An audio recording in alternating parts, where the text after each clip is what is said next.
What's up, everybody? You're listening to the Hustle and Flow Chart podcast with your boys, Mount Wolf and Joe Fear.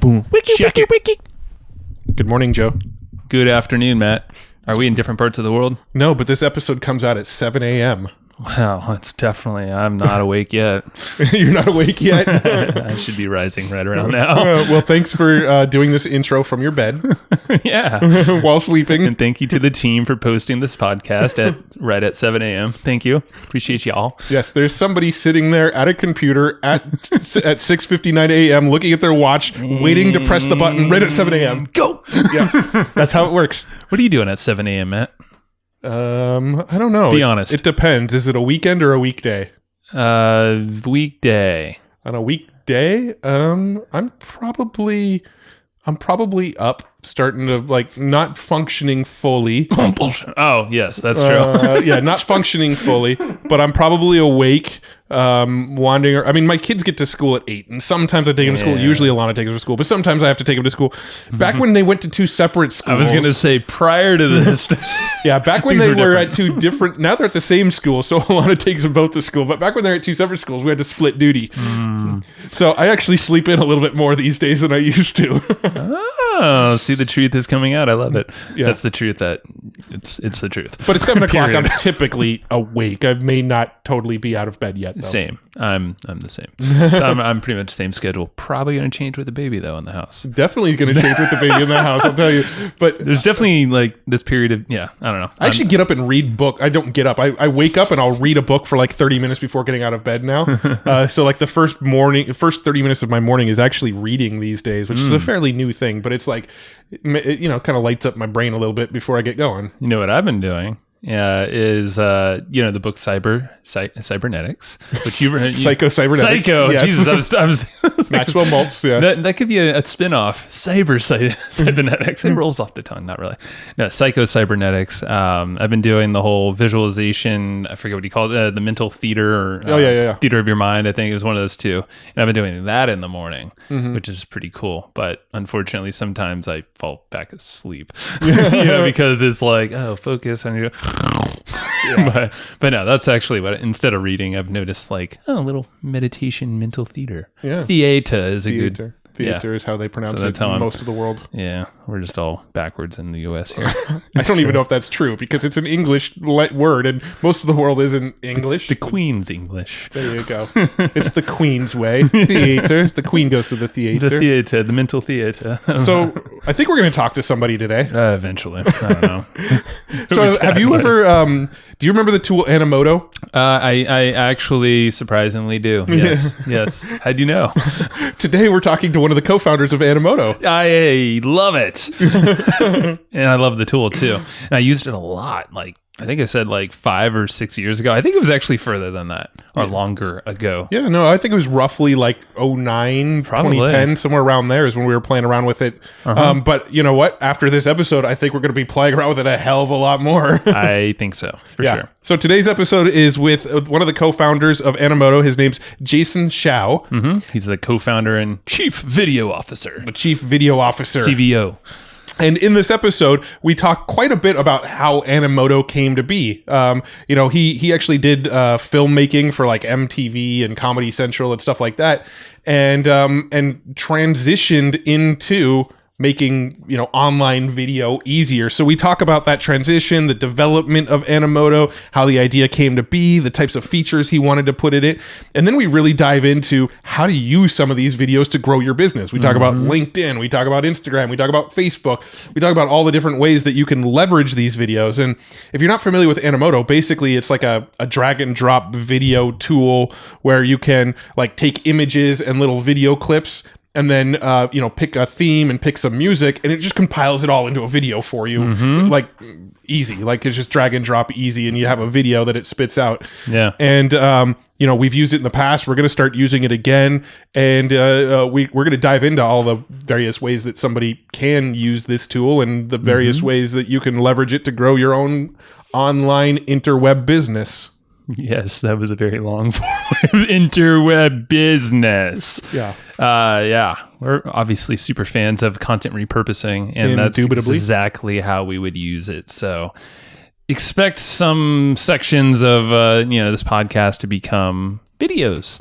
And maybe they sprinkle into the Facebooks and the YouTubes and all the other ways. But we really dig into Instagram and LinkedIn as the two things that he's just like, you gotta be there with video. So he lays out a bunch of strategies around that. Well, you even talk about using video to like, manage your team and to like offer support to customers and things like that. So that's true. Quite a bit of rabbit holes that we go down in the video realm. So I think you're gonna dig this. Yeah. So, go ahead. What were you going to say? I was going to say that if you want some notes on this here episode, which I believe you should get, because there's always a lot of actionable strategies, we got your back.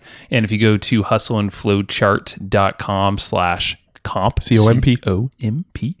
hustleandflowchart.com/comp, get those notes for free. Be quick because they go away after about a couple weeks. And then they have other episodes in there, not the one you're looking for. So make sure you go over there to hustleandflowchart.com/comp. Go get the notes because we literally have someone taking notes on this episode. Absolutely. It's not like some transcript thing that's all hacked up with like, Jason's name spelled wrong or Animoto is like, like, no, it's like 100%. Like we got pretty legit note takers. So faux show. Go get them. And also Jason Hsiao, he gave us a special link that's going to give you some cool Animoto stuff. So if you go to animoto.com/hustle, he's hooking you up with some goodies there for those interested in Animoto. So check that out. For sure. And also, you know who's a cool company? I believe I know who you're talking about, but I'm curious to wonder. I was going to say Intercom. Who were you thinking? It was Intercom. Intercom? How'd you read my mind? I don't know. They're one of the companies that supports our show. Oh, that's probably it then. Okay. So Intercom is pretty dang legit. So their tools are it's all the conversational marketing stuff, which you've heard us talk a lot about. So there is no room for idle chat in marketing. Have you heard that before? I've heard that from you. Yeah, I just said that. So if email is your only moneymaker, make some room for something that's actually new. Intercom. Ooh, nailed it. Good timing. So Intercom's the only business messenger that starts with a real-time chat and then keeps growing your business with conversational bots and guided product tours. Beep boop. Is that what the sound of product tours sound like? That's the sound of a bot. Oh, yeah. Beep boop. Yeah. Beep boop. Conversational ones though? I thought they actually use words. No, that is bot words. So do I have to understand? Okay. Oh no. This bot actually uses words. Okay. Go ahead. Intercom's Continue. Cool. All right. So there's an Intercom customer named Unity. In just 12 months, they actually converted 45%. That's a lot of percents of more visitors through Intercom's messenger. So the little beep boop thing Matt said.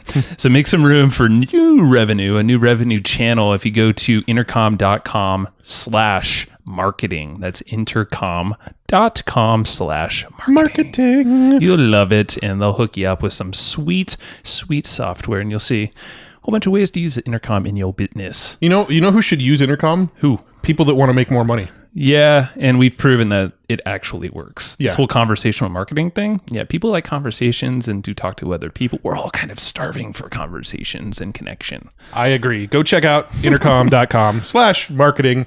Let's go talk video and Animoto with Jason. Let's do it. Hey, Jason, welcome to the show.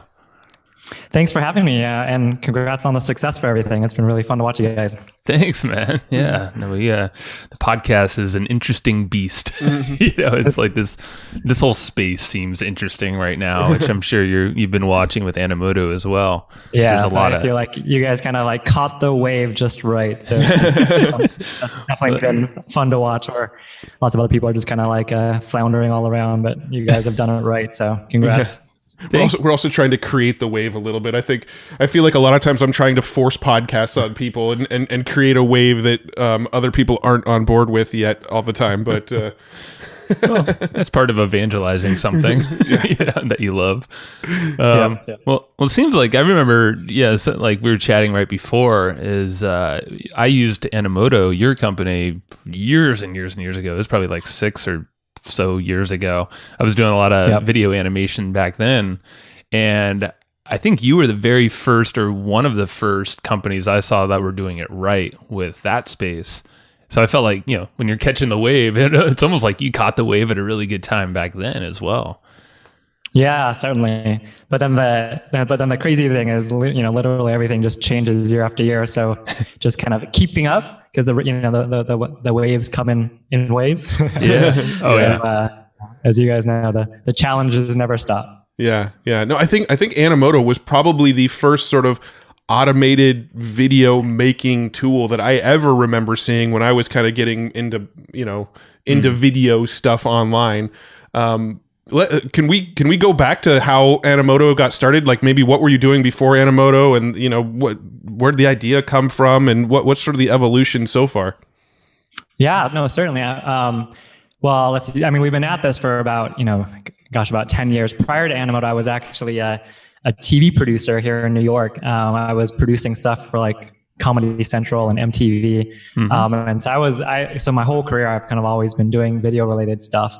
And really, it was just a friend of mine here in New York who was working for ABC. We would just get together for drinks every once in a while.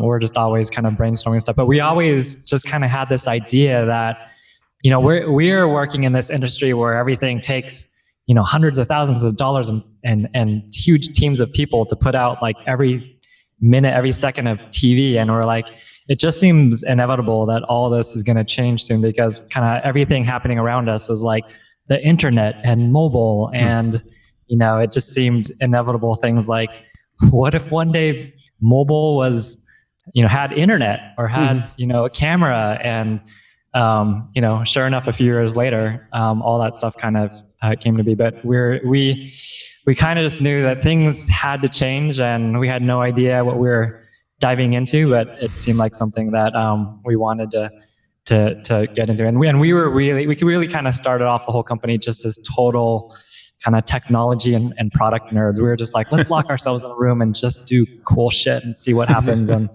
it's been kind of a journey from there. But in the beginning, it was like, yeah, what if you could just press a couple buttons and have something that looks as awesome as you would see on MTV? And I have no idea who would use it, but let's just go make it. And here we are today through lots of ups and downs. Wow. No, that's interesting, man. And you're the co-founder and the chief video officer is that your? That is my role now. Yeah, although I've kind of played a few different roles, in the company along the way, but I am the chief video officer. I love that. Now was the concept of Animoto when it first came out? What is it? The kind of the same. Have you had any pivots, or was the concept that it is today kind of the initial concept that you came up with way back 10 years ago? It is all very similar. I think really there's kind of been one major, I wouldn't necessarily say it was a pivot as much as we actually really need to get focused and figure out what we really want to do. Because I think kind of, and this is maybe not surprising to a lot of very kind of technology and product oriented founders, but when we first got started, despite thinking we were a customer site, we were really just building stuff that we thought was cool. And the great thing was, in the early years, the first couple of years, it actually turned out that kind of a little bit of everyone was making video, because we kind of just said, well, we kind of started with photos because we figured everyone has photos and music, but we never said editing or anything like that. So it was just kind of a fun way to just turn all your stuff into something almost like an MTV music video. And it turned out that a lot more people started using it than we thought. We had like schools, nonprofits, businesses, photographers, travelers, bloggers, skateboarders, all sorts of people using Animoto. And so for the first couple of years, that actually seemed and probably was amazing. And then I think we just started to realize that we were kind of just being pulled in so many different directions, and our product was almost becoming like a Frankenstein, like patchwork quilt of a mess, just kind of a patchwork. But because we were trying to do something for these guys and something for these guys and stuff for these guys, and even just kind of internally trying to run a company where no one really knows kind of what the most important thing is. It just kind of ends up being a bit of a kind of a sprawling mess. That's a bit of an exaggeration, but when you're in the thick of things, that's what it feels like. And so at some point we were just like, all right, let's just step way back and say, would we rather be like kind of good at 20 different things or kind of be best in the world at one thing? And so obviously, you know, the latter sounded more interesting to us. And so we really wrestled with that for a bit of like, what do we really think we could be best in the world at? And by the way, there actually has to be like, you know, a real market there and a real need there. Mm-hmm.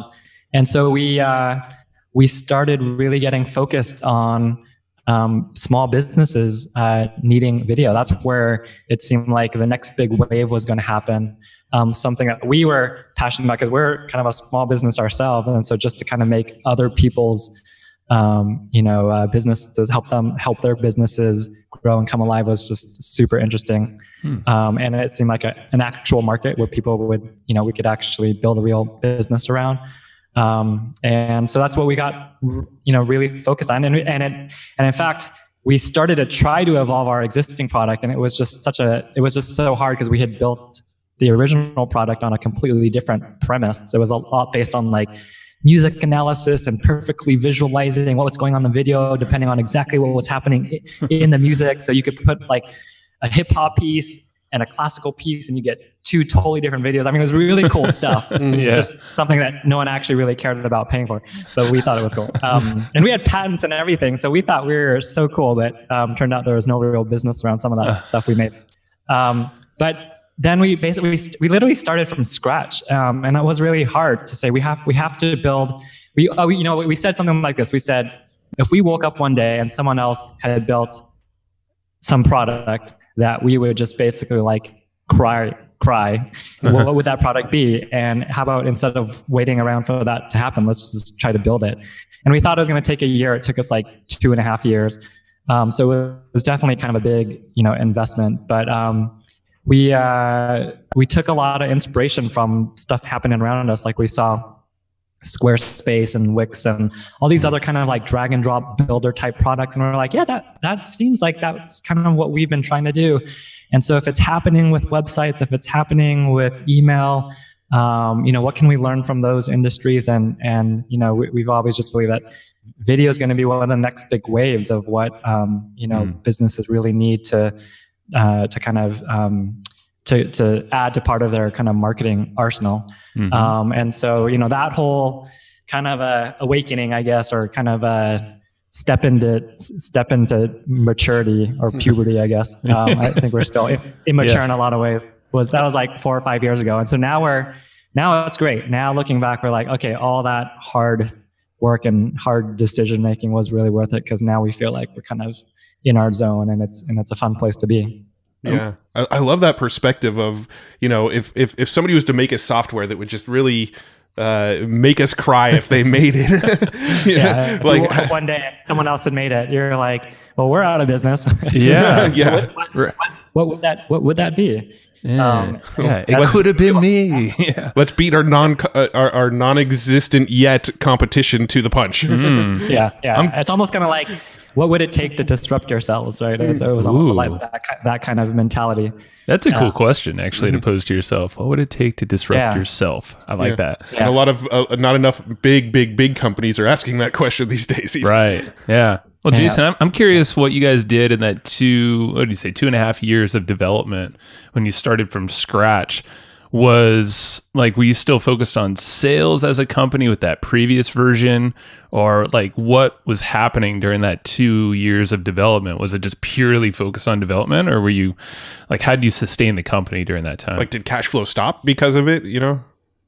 No, we've been lucky. I mean, first of all, we're a subscription business, so there's a lot of benefits to, having kind of a subscription business and those kind of recurring revenues to lean on. And our existing product was already had, I'll call it kind of our flagship product, already had kind of enough momentum that it could, with just some marketing kind of support. And efforts, we could continue to do. And actually today, even though we've kind of stopped developing on it for a while, there are still kind of longtime users that still have the product and use it. So I bet, if you go back in your Animoto account, you might still have it. You have to like choose between the two products. Yeah. But so there was enough there that it could kind of help help bridge the gap. But I think we just realized that it was almost even like the old product. It was almost it kind of became one of those things, and any kind of technology or product people would probably resonate with this. It's like when you've built kind of an outdated technology, it just seems like it takes 10 times longer to do something that should only take a few weeks, and it takes several months.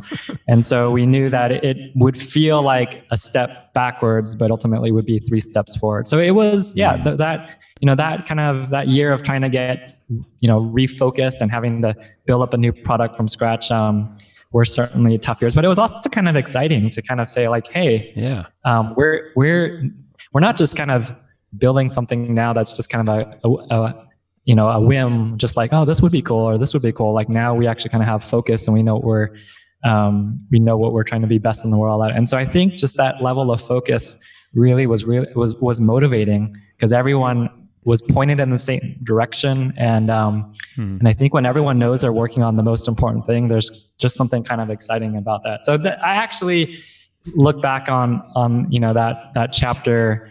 I mean, there was definitely a lot of blood, sweat, and tears, but it was important, and it was very very rewarding to go. Sure. Oh yeah. No, it's super crucial for because I feel like most businesses go through like this transition phase where it's like the waters get a little murky, but and energy is kind of going all over the place. So it's definitely a sign to refine whatever you're doing, because that's typically not sustainable. And I feel like man, I remember like in those early days, we're like, well, Google says like their strategy is you try a little bit of everything and you see what sticks. And I think, everyone listening, right, who's a real kind of a small business owner or entrepreneur who's done something from scratch, you realize that that's actually not really strategy. Like when you're Google and you have kind of endless cash in your bank and you can do whatever you want to see what sticks, then great. But 99.9% of us don't have that luxury. And so it's all about just trying to figure out, making tough choices, and what do you do and what do you not do and why, and having to like be really scrappy and resourceful and get focused in the right way. And so I think, we learned a lot of that, sometimes the hard way. But that's, I think, all part of growing up as a company, right? It's part of business. Yeah. Now, did you or your co-founder, did either of you have any sort of background in software development, or did you have to go and hire developers once you had the idea for the product? Great question. Well, we have 4 co-founders, and two of the co-founders, they're actually brothers, Stevie and Tom Clifton. Mm-hmm. It turns out they're actual like technical geniuses. Mm-hmm. So luckily I kind of partnered with the right folks because they could just roll up their sleeves and develop, and whatever they didn't know, they would just figure out how to teach themselves. So they were just kind of like those kind of guys. So I think certainly, if you're doing something kind of on the technical side, it certainly helps to have a partner who knows what they're doing. Whereas I was kind of focused a bit more still on the kind of product development side, but also kind of on the business side of things, and just trying to help shape like the product in the early days. But nice. But yeah, they were legit. They were like legit developers. So definitely helps. Yeah. I always like hearing that Genesis story, because I know, when people think of ideas for software, that's always like the hardest thing is I've got this idea, but now what? And then you start going and talking to developers, and you'll go and talk to a developer and they might quote you $50,000 to develop out this software for you, and that's they're probably coming in under budget. If they're telling you that much, they probably actually need more than that, and then just people never get the wheels moving. They never take that next step because it's a scary leap of faith to go down that path. So it's awesome that you managed to find some great partners that could carry that load of the business. Mm-hmm. Yeah. And the other thing we did that's a bit more of like the stuff that people don't actually tell you when you're trying to figure out how to start a business. This is kind of like a bit of like the step by step. But it's not like we just like had the idea and we quit our jobs and like let's go for it. We started working on it on kind of nights and weekends to try to prove it out, and then. Everything was kind of like 1 year at a time. Like, so let's say, okay, let's give ourselves a year of working nights and weekends and see if we can actually do technically what we think we want to do. And then kind of once we hit that spot, we were like, okay, well now what should we do? How about we give ourselves 6 months to see if we can ask our friends and family for some money and see if we can get enough money to support ourselves for 8 to 10 months in New York. How much would that be if we had to live off literally as the minimal life in New York, eating top ramen for 8 to 10 months? How much? Okay, so if we could raise that, okay, then we can quit our jobs. But then let's give ourselves 1 year to see if we can actually start making some money. So it's all very kind of step by step. It wasn't just like, let's just tell our boss F you and go, buy this giant building and start a big company. Unlike most startup owners or founders, that's kind of their MO. You have a ping pong table before the software is even ready. Yes. Jeez, that's scary. Whenever we see that, we're like, no, don't, please don't. Well, cool. No, let's now Animoto has definitely gone through its iteration, its phases, and all that stuff. I guess give us some of the highlights of the software now, and then I think it'd be cool to transition into what you're seeing as like working best with video online, different social media networks where you could distribute all that stuff. So let's start with Animoto. Yeah, well, I mean, the basic premise is how do we give people who literally have zero experience with video the ability to create powerful and professional videos, and literally just kind of drag and drop. Animoto's based on basic building blocks, right? So it's kind of almost like a toy. There's like no way you can actually create a failed video. You're just dragging around these big building blocks. And I think and similar to this trend that we've seen of these builder type of products, and most notably with like the website builders is. It's not only building block based, it's also, typically you have templates, starter templates to choose from. And it's a WYSIWYG experience, meaning what you see is what you get. So it's real time. You're seeing it being put together right in front of you. And you can customize things, for businesses. It's important that it has the right colors and fonts, and that you can include your logo and stuff like that. So just basic stuff to make it actually look like, it's yours. But I think the most important thing is that it's kind of like idiot proof, right? That most people don't actually have any video experience. And so the basic idea is just trying to empower folks with the power of a video, and they're finding all sorts of ways they want to use video now. It's not just kind of like on your website. It's like, okay, on landing pages for SEO purposes. It's with email. It's obviously on social media. It's at live events. It's at trade shows. It's to promote your next podcast or whatever it is. Like people are finding all sorts of needs for video, and so. The nice thing is just being able to kind of trying to keep up with that never-ending demand for what people need video for, and how to kind of pair our expertise with what they need so that they can kind of shortcut their way to success is what we're trying to do. I think that's great. I'm curious if there's any like real interesting or creative ways that you've seen it being used that maybe you didn't initially think it would be used in this way. Good question. We'll certainly see people like get really creative. I think that one of the things I wasn't really anticipating is people actually using it like in store displays or like at actual I don't know events or trade shows, because I just always thought these are videos for the web. But it's funny that sometimes like I'll walk around New York and sometimes I'll just see like I was at a deli in the East Village and they had like a Animoto video of their various kind of deli foods playing on the screen. I was like, that's really funny / cool. I would never thought like a deli would be a video in there. But they're all trying to figure out how to just stand out and be different and look professional. So I guess there's just it's your imagination is the limit. So. Well, that almost like that proves your mission even the best is like, hey, someone in this deli in New York that you didn't know and are probably not internet savvy, most likely, you know, at least not digital marketers, all that stuff, video producers, and here they are producing something with Animoto. Like you said, it's idiot proof. So it's like if it's just building blocks, then awesome. Yeah, everyone can use that. Yeah, that's cool. Yeah, go ahead. I was gonna say, I imagine you've probably seen some people using it like in the adult industries as well too. Hey, but you know, we don't have to go down that path.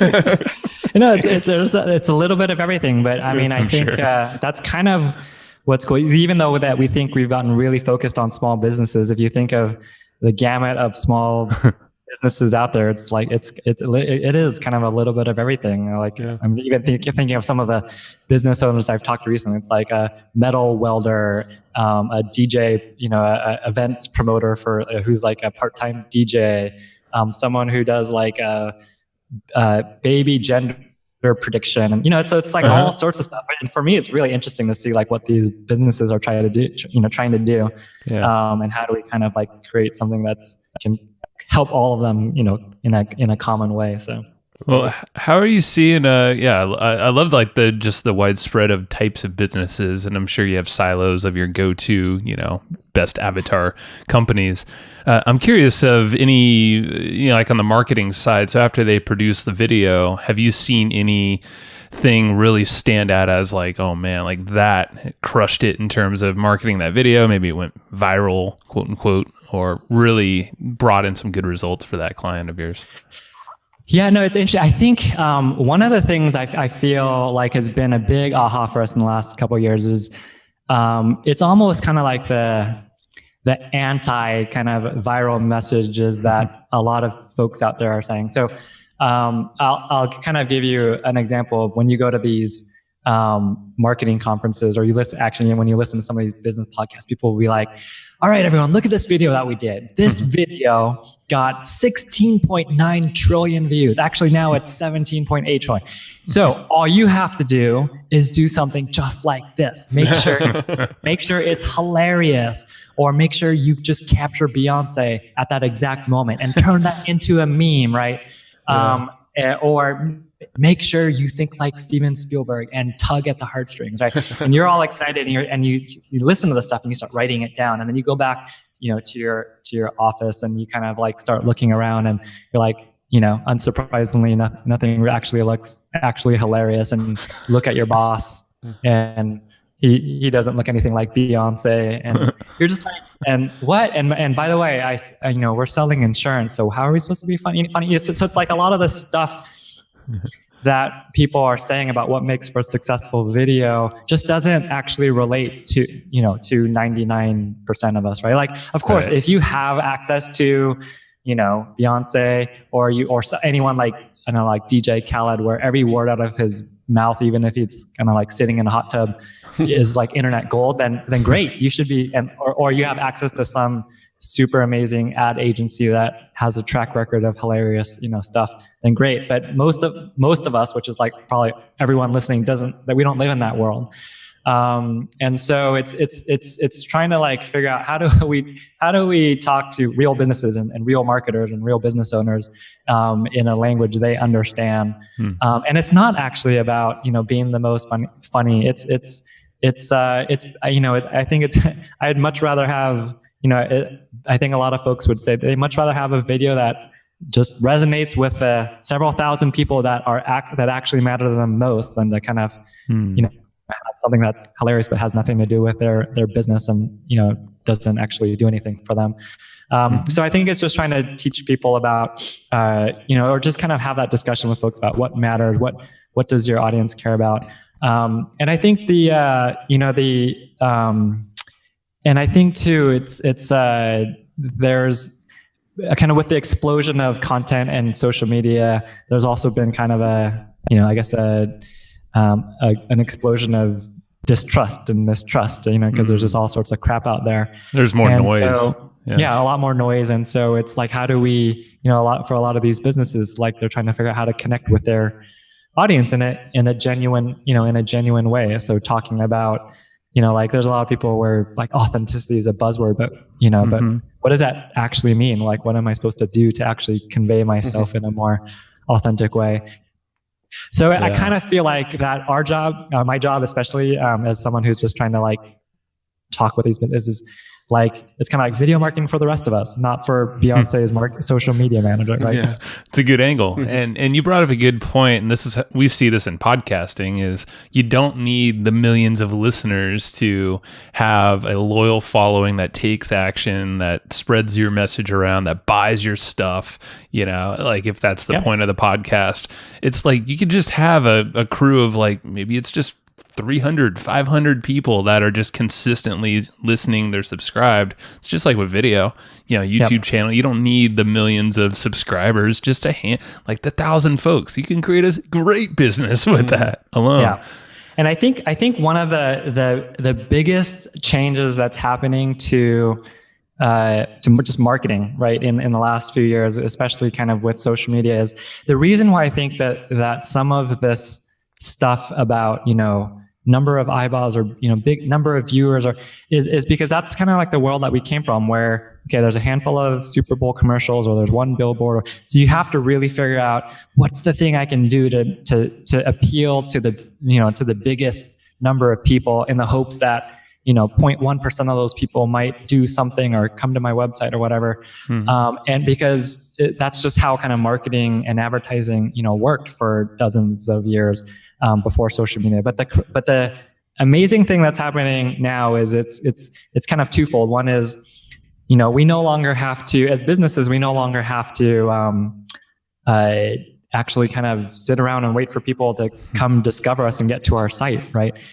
We have the opportunity to take our message to where the conversation is already happening, and that's on social media, right? So it's just a totally different mindset. And more specifically, what social media has brought is this just crazy ability to get super targeted.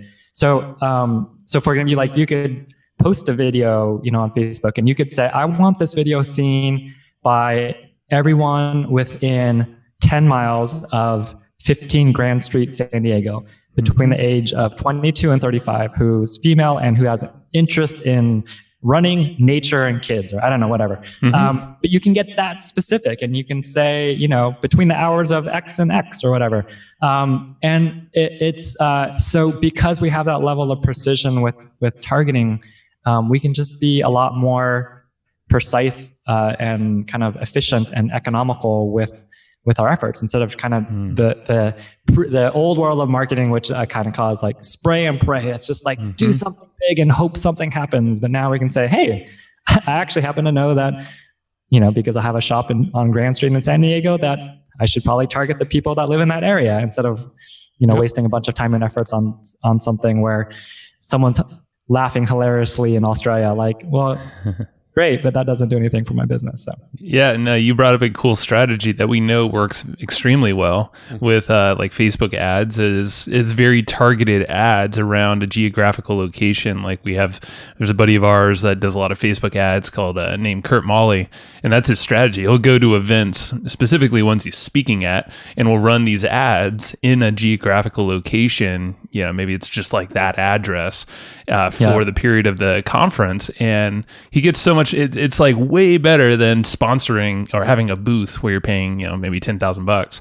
But with Animoto, you can create a very laser targeted video to that group, run an ad, and then it's like, instead of the spray and pray, it's like very narrowed down, and your efforts are a lot less too. You're talking to the right people. Yeah. So I think that this whole mindset of just like kind of like the most eyeballs isn't actually the most important thing anymore. It's about how relevant can you be to, the people that matter most.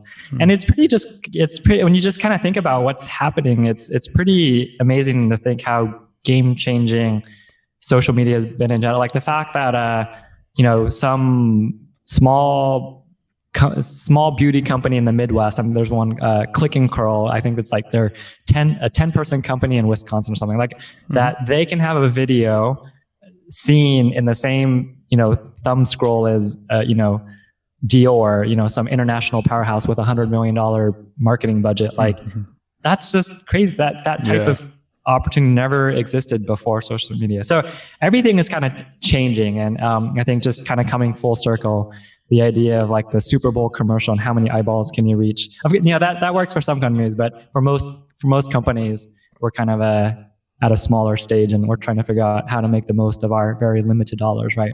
Yeah, it works well if you're selling beer or junk food, but most of us aren't. So it's the wide market audience. I'm curious if there's been any other things over the last 10 years that you've sort of witnessed the evolution of. You mentioned earlier on that you're kind of, you have to kind of keep up with the trends and the changes to the platforms and the way people are using video. Are there any other changes other than the ones we've already discussed that you've seen evolve over the 10 years of doing this?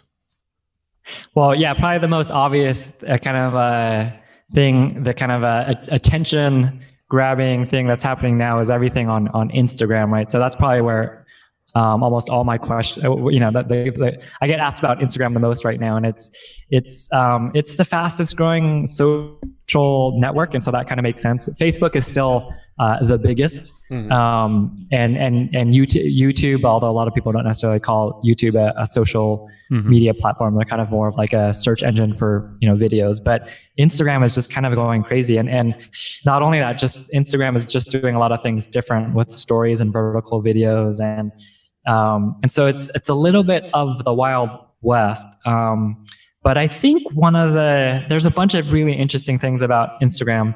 The fact that it's probably the first platform that truly is kind of both mobile first and video first, and kind of the way that it's evolved. But I think one of the craziest things is that there's a stat that's something like 80% of Instagram accounts follow a business. Wow. And you're thinking like, wow, it used to be just like in all these other kind of, social media platforms or any kind of like advertising type play. It's kind of like you get the big audience and then you try to figure out how to shove, advertising and business, or sneak it in, here and there, and kind of force it on people. But it's kind of crazy that this whole world has emerged where, it's not just businesses are kind of accepted, but people actually actively follow a lot of their favorite brands and stuff. And so that's pretty fascinating that 80% of Instagram accounts actually follow a business. And just the amount of time that people spend on, I think it's something like the average Instagram user spends 53 minutes on Instagram a day. Oh, wow. Which maybe is not surprising to a lot of people, because you're like, I've already been on it for 92 minutes. But like 53 minutes, like that's kind of crazy for something that really most people weren't yet using just a couple of years ago. Sure. And like you said, it's mobile first, so it carries around with everyone, so it's right there. And it's vertical, and it's most people are actually watching stories with sound on, whereas just a couple of years ago it was more like everything's like without sound and on the go, and so everything is just kind of evolving, but and changing really quickly. But Instagram is super fast because they're just doing a lot of things different, and people are really kind of gravitating towards it. But I think, I'm always a bit biased because I'm just, I've lived my entire life in video, but I think the main reason that Instagram has really taken off is because it's really been centered around just video, video as a form of communicating. And I think video has really, the reason why video is everywhere now is because this is kind of like the way that people that people increasingly prefer to kind of consume a lot of their information. So as businesses, we have to learn to remember to, increasingly communicate stuff the way that people want it. Our message, our content, our ideas, our information. So I think it makes sense to me why Instagram has become so popular. Yeah, that makes a lot of sense. And it's interesting too. So Joe and I, we've been podcasting for 9 years, going on 10 years now. And I swear in the first 8 years of that, I could probably count on one hand how many times the topic of LinkedIn has come up. Nobody was ever really talking about it. And just in the last 9 months, we've probably had 10 or 12 people come on our podcast and talk about how well videos are doing on LinkedIn as well. So, that's something that's really interesting to me too, because I kind of felt like LinkedIn was in favor for a little while and then it fell out of favor. And now just this year, all of a sudden, LinkedIn is sort of having this resurgence. Is that something that you've also kind of been seeing among users of your platform?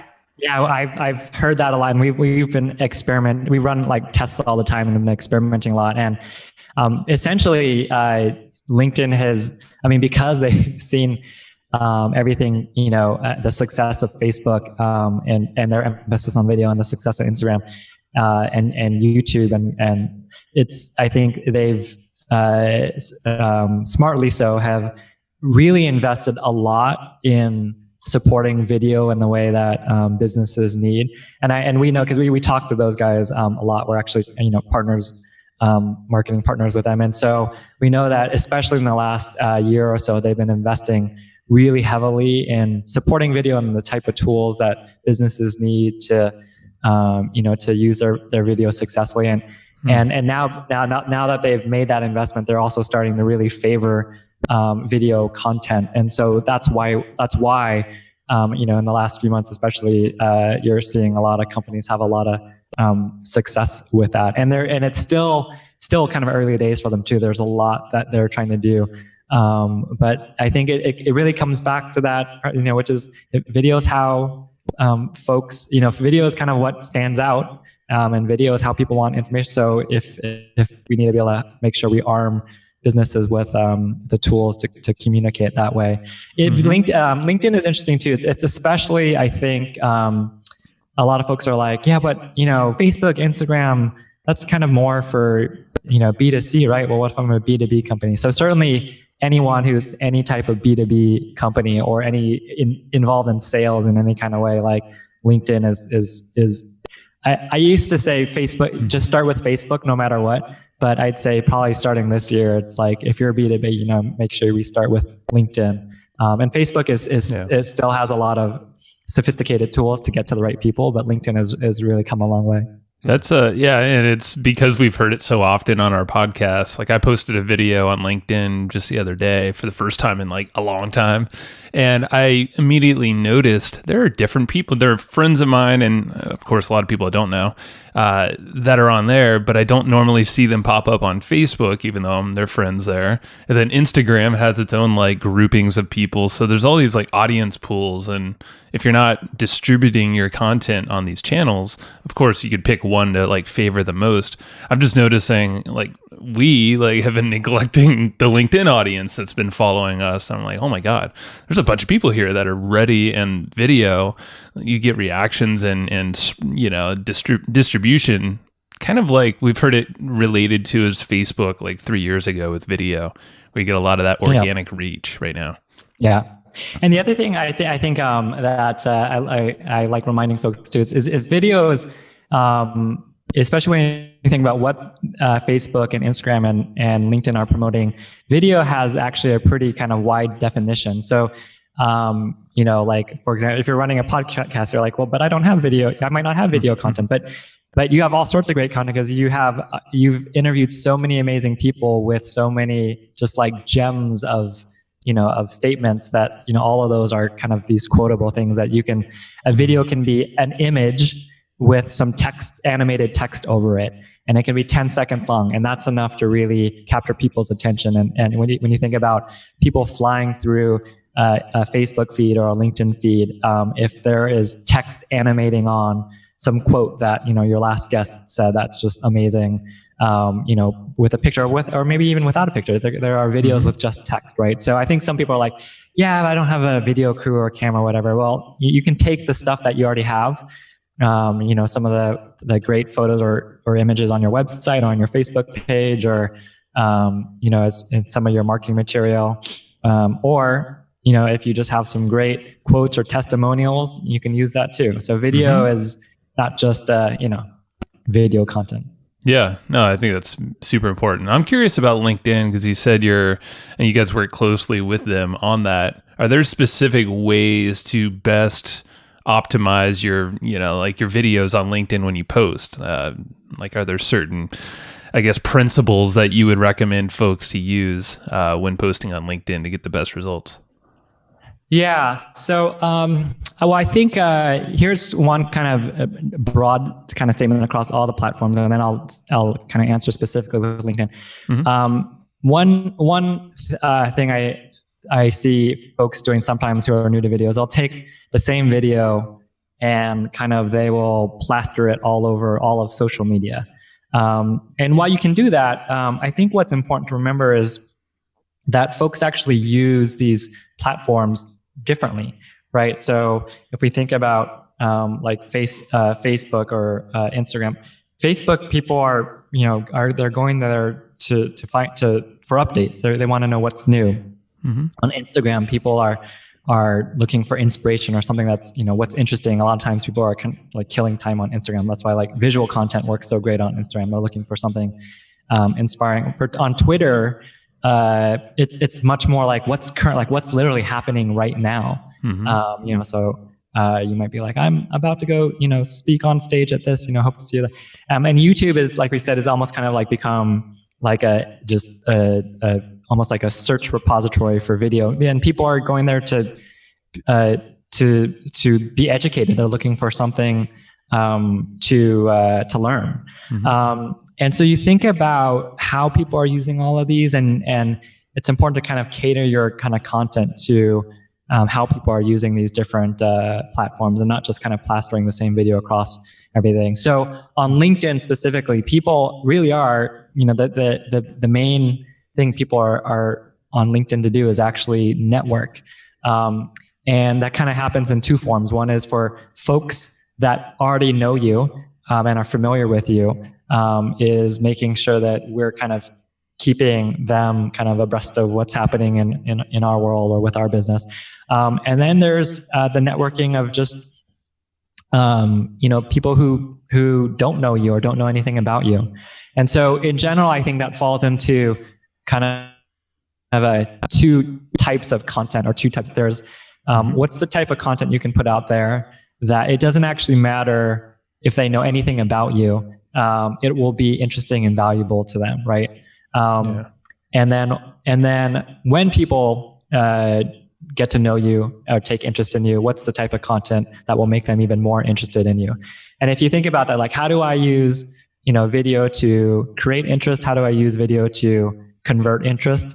Or if you use the term leads, which oftentimes in B2B businesses, how do I use video to create leads? How do I use video to convert leads? It's basically starting to sound like a marketing, like a typical marketing funnel. Like, sure, yeah. But the most basic kind of the step by step, right, is like, let's start with the create interest and convert interest. And then as you get more involved, most kind of bigger companies have slightly more elaborate marketing funnels that are like 3 or 4 or 5 stages. But if we're just thinking about LinkedIn, there are two types of people I need to get in front of: the ones that actually care to know what's happening and what's new with me and my business, and the ones that don't know anything about me. And I need to make sure I'm catering to both those folks. And then I'd just say, like, just remember, like, LinkedIn is not any different from a lot of other social platforms where people are, kind of increasingly short on attention, and they're flying through their feeds faster and faster and faster every month, every week, every day. And so just remembering, like, keep things like less is more. If you made a video that you think is, that's 60 seconds, I bet you could do an even better video of that same stuff in 30 seconds. Or if it's 30 seconds, make it 15 seconds. And just remember that 1 second on the internet is actually kind of an eternity these days. And one of the pieces of advice that I get most annoyed at sometimes is it's back to like the Stevens, like, think like a director, like we're telling stories on the internet. And I'm like, no. This is actually very different, because unlike Steven Spielberg, where your audience is going to be in their seats at the end of that 2-hour movie, and you can save the best for last. On the internet, it's actually the opposite, where by definition you start with 100% of your audience, and I think you'll be lucky if halfway through your video you still have half the people watching, right? So we don't save the best for last; we save the best for first.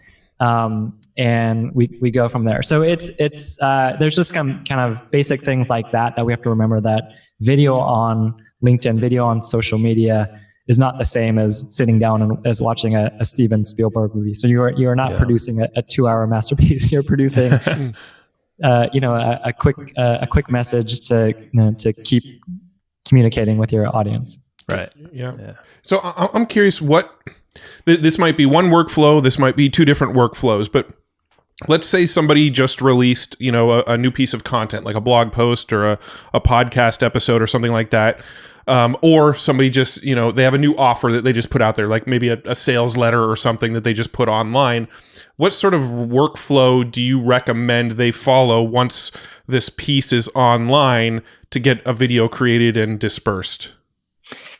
That's a great question. So anyone that has any kind of regular output of either physical product or virtual product, or like in your guys' case, like actual episodes or something, you all have kind of an unfair advantage because you have just stuff to regularly work with. So it's about kind of like figuring out how do we build this into our workflow and making sure that for every new product that comes out or every new episode or every new something, book that comes out, that I'm kind of following the same formula of creating something to kind of include as part of my marketing arsenal. And ultimately what we're trying to do, right, is kind of create awareness around, we're all trying to promote something, right? So if you have a new product or a new episode or something comes out, it's like, okay, thinking about a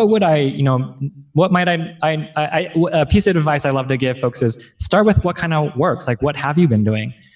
So if the thing that you have been doing is selecting, 2 or 3 of your favorite sound bites from that episode, or capturing 2 or 3 images of that new, hiking boot or whatever it is that you make. Take that stuff that already works, that you're already kind of posting, and turn that into a video. In many ways, when you think of video as not like this whole new type of marketing, but really just kind of a way to amplify what you're already doing, it actually becomes much less stressful and anxiety filled. It's like, let's take what already works for you and turn that into it. So if there's a blog post, how are you already kind of promoting that? If you already have images that you're using in that blog post, great. If there's already kind of quotes that you're surfacing or making bigger or that are really important, then use that. Are there stats in your blog post? Like, let's surface those because people love stats. So it's kind of like this mentality of like, let's think about what already works and start there to kind of with that content in our video. I'd say kind of another great workflow thing, and I'm kind of I think probably a lot of listeners on this podcast in particular are kind of like workflow nerds, and how do I kind of reduce all repetition stuff. And the amazing thing is, if you think about all the things that you're kind of doing or having to say over and over in a given month or a given week, that oftentimes, shockingly enough, or maybe not surprising, is actually perfect fodder for video. Because if you're finding yourself saying something over and over, answering a certain question, or having to like explain, why your hiking boots are different from others, or why, or who's coming up in your, the next episode or whatever, or there are things that you're doing over and over, that means people actually care about, about that content. If you're responding to things on email, and you're finding yourself having to answer it, more than a couple times, then great, let's capture it in video, because once it's in video, you can help reduce some of your repetition and workload. And it's kind of like 2 birds with 1 stone. Save yourself time and, capture some content that is important to your audience. And your audience will be rewarded for that. So that's kind of a fun thing to think about. And it doesn't even have to be for those folks with larger teams. If you're, every time you bring on a new, salesperson to your team, if you find yourself, you're having that, let's capture that in video, and you can save yourself some, some time in internal processes when you're onboarding new folks onto your team, or you're, explaining certain things to your freelancers or designers or whatever. So sure, yeah. Now, would you use Animoto for that type of video, or would you use some other screen capture software for that kind of thing? I think it depends. I think Animoto is really great for kind of the more short form, punchy stuff, which is why I think most people tend to find success using Animoto on social media, because social media is just about kind of short attention spans and short punchy videos.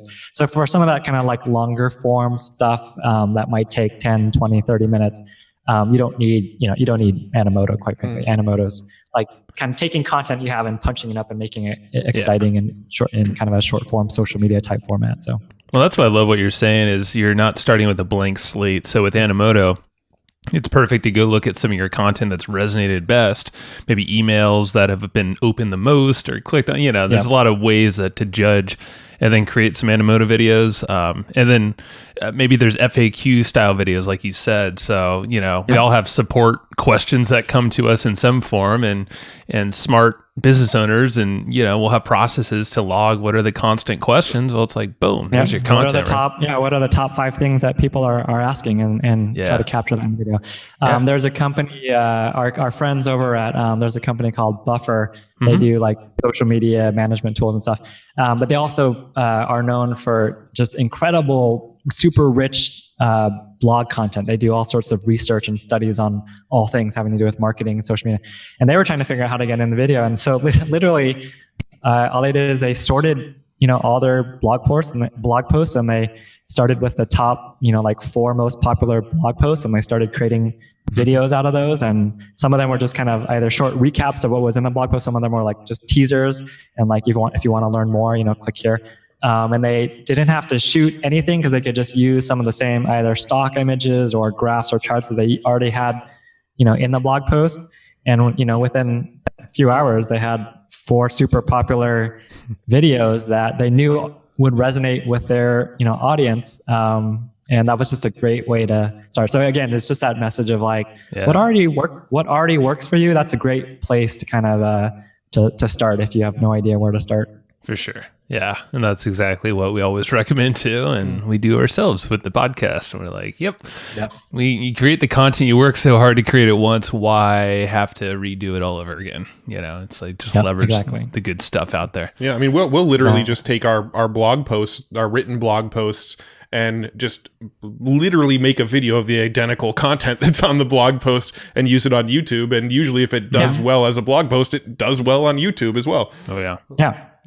Yeah, and you think about just all the different ways that people are, right? I mean, why podcasts and why you guys have ridden such a huge wave is everyone's just on the go, right? And so everyone's on the go, and some people can actually, if they're on the subway, can actually look at their phones, and so that's why videos. A lot of people are driving or just walking from place to place, and so there's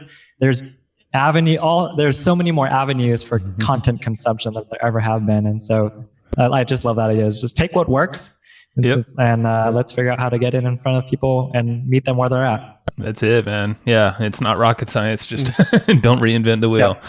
That's awesome. Yeah. Well, definitely everyone listening, go check out Animoto and sign up for an account, all that fun stuff. Is there anywhere else that you would want to send folks to after listening to this?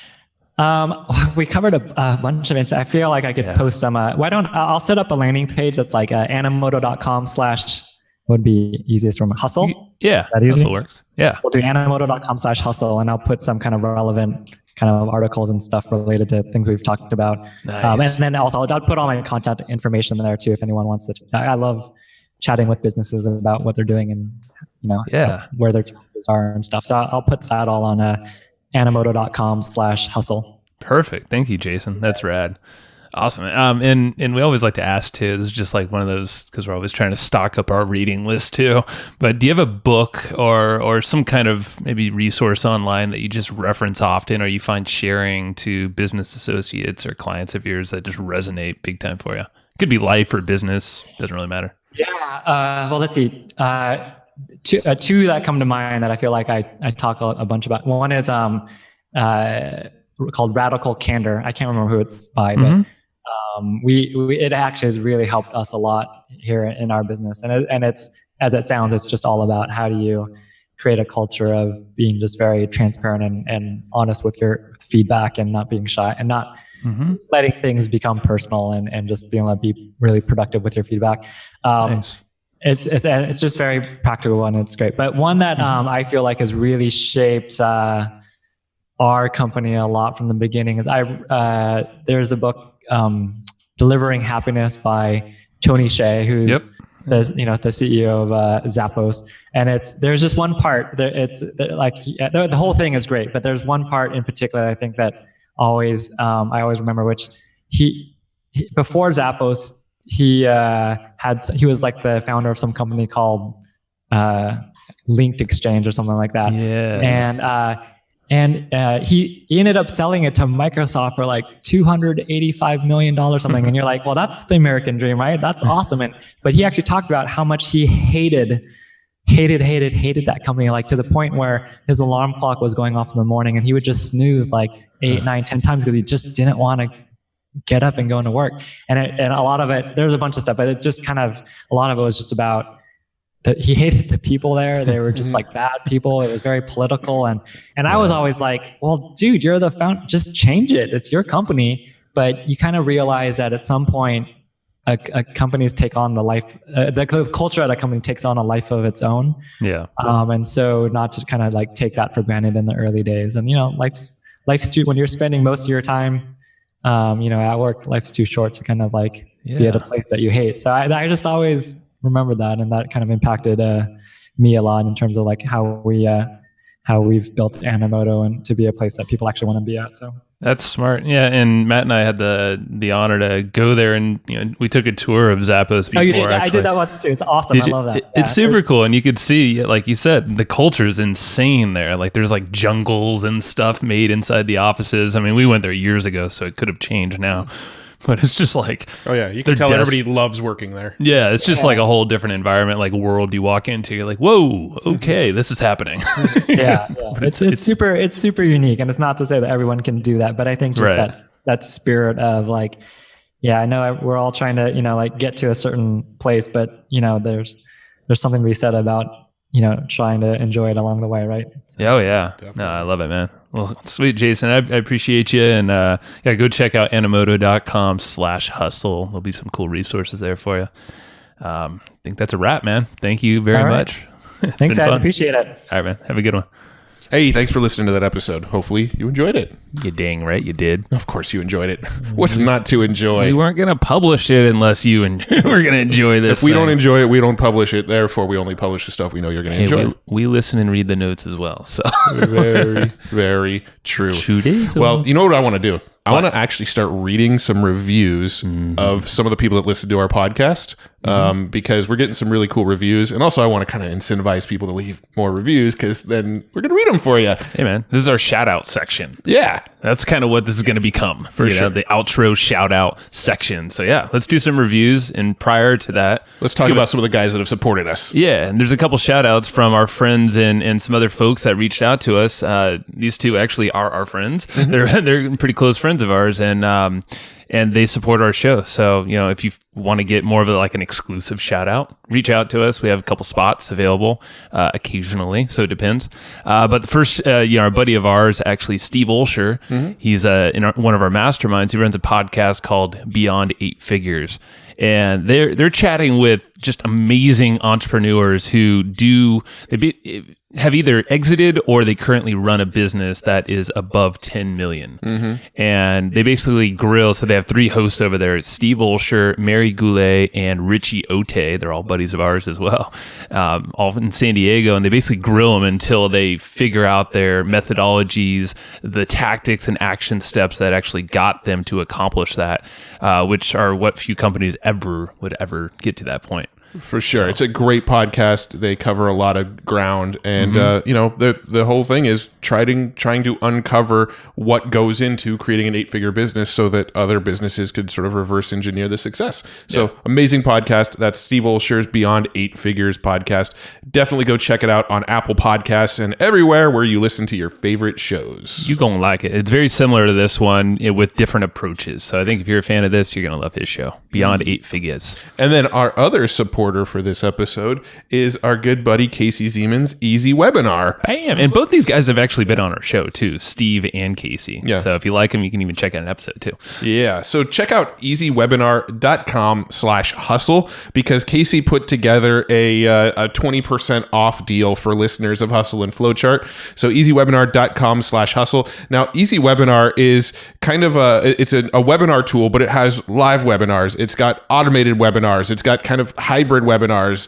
It's got all sorts of, social media functionality. It's got, it's pretty much like the only webinar platform you would ever need. It's got everything all in a single platform. A lot of the other platforms, you got to buy one product to go live and one product to go automated and one product if you want to, and this one is just, you get Easy Webinar, you're covered. You got it all. So if you want Easy Webinar, get it for 20% off. Go to easywebinar.com/hustle. And again, I just want to thank our partners and our supporters on this show, Casey and Steve. We love you guys. Let's go talk about some of these cool reviews we're getting. Yeah, let's get into them. All right. So here's the review we're checking out today. Today, we're reading our first ever, I think only it is 1-star review. And everyone can look this up and bring out the pitchforks. Here we go. We're gonna have fun with this one. We love all of our reviews and we love all of our feedback. So thank you for taking the time to give us this 1-star feedback. I mean, we're going to give you our feedback on your feedback, but we're happy that you gave us feedback. So feedback is very welcome. Yes. So this review comes from Carrie in Canada.